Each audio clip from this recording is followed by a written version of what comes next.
আদালতে ওঠানো হয়েছে। আপনারা জানেন যে জিগাতলাস্থ যে ধানমন্ডি বাস স্ট্যান্ড, সেখানে আওয়ামী লীগের কেন্দ্রীয় পার্টি অফিস।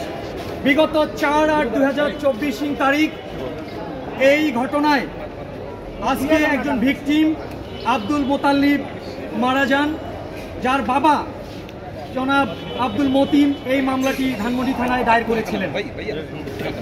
আজকে এই শাহজাহানের খানের বিরুদ্ধে 14 দলের যে বৈঠক হয়েছিল, ছাত্র জনতা কোটা সংস্কার আন্দোলনকে প্রতিহতের যে ঘোষণা দিয়েছিল, এই শাহজাহান খান একজন অন্যতম এই মামলার 23 নং জাহান্নামী আসামি। এই আসামির বিরুদ্ধে আজকের ঘটনায় সুস্পষ্ট অভিযোগ। সেখানে শর্টগান ব্যবহার হয়েছে, বেআইনি অস্ত্র ব্যবহার হয়েছে, গুলি ব্যবহৃত হয়েছে, ব্যাপক পরিমাণ টিয়ার শেলের ব্যবহার হয়েছে।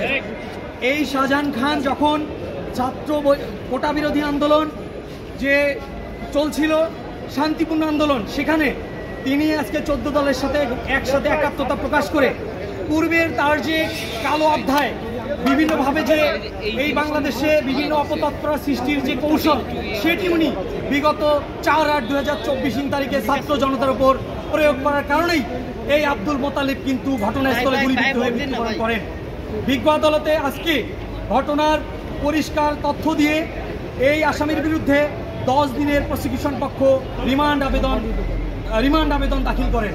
পরবর্তীতে আমরা রাষ্ট্রপক্ষে আইনজীবীরা সহায়তা করি এবং বিজ্ঞ আদালত ঘটনা শুনে এই যেহেতু আব্দুল মোতালিব মারা গিয়েছেন ঘটনাস্থলে, এর কারণে এই আসামির বিরুদ্ধে বিজ্ঞ আদালত সন্তুষ্ট হয়ে 7 দিনের রিমান্ড মঞ্জুর করেন, পুলিশ রিমান্ড মঞ্জুর করেন।